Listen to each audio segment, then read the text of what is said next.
because of the features that it has. I think it has the air injection where this doesn't. Of course, I run that West Coast filter that really helps you out too with the air. I mean, if you can't get air through the motor, everything else is in the garbage, pretty much. But the 371, 372, the anti-vibe is better. It's got the inboard clutch where this doesn't. This has the outboard clutch. You have the front adjust screw opposed to the side adjust screw. So, all things being equal, the 371, 372 is a little bit better chassis. But for cutting wood or felling trees, these saws, you can make them. You can make them into a nice saw. And like I said, I can get a carcass, put one of these things together for $4, $5, $6, $700, depending on what you want, which is the price of some of these guys' port jobs only. And you got a saw that's beaten up on a 572 XP, which is whatever, $1,000, $1,200 or a 462, and once you get into the milling and you start playing with the crankcase, I mean, the sky's the limit what you can do with them. I can't get 371 or 372s for the price I can get these. And I don't really think that the difference is really that much, where I can get a Husky for, say, $80 sent to my house, but that particular saw is going to cost me $350. It's just, I can get 3 or 4 of these for the price of one of those, if you can even find one. So it should be interesting. It'll be a lot of fun playing around, and it's good to have the stock. It's good to have the cases here. I mean, if you don't enjoy this, if you're just trying to do this to make money, look out, because the competition is coming. I've said in past videos, I watch guys cutting, and I'm a firm believer in that about 1 second, or excuse me, about 1 inch of cut per second. With one of these saws, 24, 28 inch bar, with a 24 inch bar, you're going to get about 21 inches of cut, 22 inches of cut, depending on your dogs. If you don't have any dogs, you're going to get a little more. If you got real big dogs, obviously you're going to get less cut. But you should be able to do about 1 inch per second or better. And I'm watching a lot of videos on YouTube where some of these guys are doing performance work. I don't know what they're charging, $300, $400, $500, and it doesn't seem like they're hitting that standard.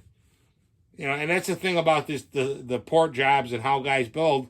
Nothing against the other man. He's probably giving you the best job he has. But is it stacking up to that number? That's pretty much what all the ported saws I've ever run, either by myself or by other people, that's what they achieve. So if you're charging that kind of money, you should be held to that standard. If you can't make that standard, then I suggest you go back to the drawing board and figure out what you need to do, because everybody's going to speak with their wallet here on that. So, but the other thing I want to talk about are these pipes here. I was watching a video from Dino Joe. He had a can muffler. It was a ported saw. I think it was a John Zared ported saw, where they had a square cut out right in the front of the muffler. And he was comparing it to one of Morgan's pipes. Yeah, I mean, I get it. But as far as a can with a deflector, it's a big difference. And then again, the saws are different too. How do they respond? Like this pipe here, I think on Dino Joe's dyno, I think this was like 9% peak to peak on an X torque. Okay, but I take this same pipe and I put it on an M-Tronic saw, well, you're tickling 15%. And I think the reason why, I went back and watched the video a few times. I don't think Joe had the pipe hot enough. If you, I can leave a link in the description, but if you watch when he runs the stock saw, it sounds like it's in a decent state of tune. When he tests with this pipe, I mean, the whole saw is shaking around. I mean, it was 4-stroking, and that's not anybody's fault. I mean, I'm just saying this particular version pipe needs to be at operating temperature. Okay, so if it's a carbureted saw, just like a can muffler, you're going to be a little bit rich until she warms up. Now, I'm also watching videos of some guys doing some performance modification, and I wasn't very impressed. I think the guy did a 462C and then a 272 XP like this, and I wasn't very impressed with the mods that he did. I mean, it didn't seem like it ran much better than a well-tuned muffler modded saw with a sharp chain. And again, I mean, if you're charging money, time to step up to the plate here. If you can't run with the big dogs, stay on the porch. But I don't know. I think the guy runs a boat oil, an outboard motor oil. They run a Schaefer at 32-1. My experience with 32-1, your oil is going to take down the octane of the fuel.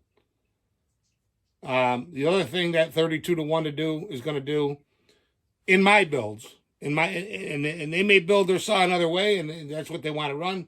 But for me, if I were to take one of my built saws and run that Schaefer's, it's going to take the octane of the fuel down, and it's also going to hold a lot more heat. There's a guy on YouTube who does a test where he runs at 50-1 and then runs at 25-1, which is not 32-1. It's a little more oil, but and he actually shows the temperature.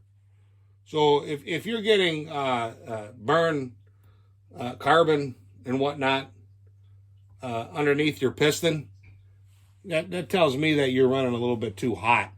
That's really not desirable. So, all right, folks. That's about it for tonight. Good night.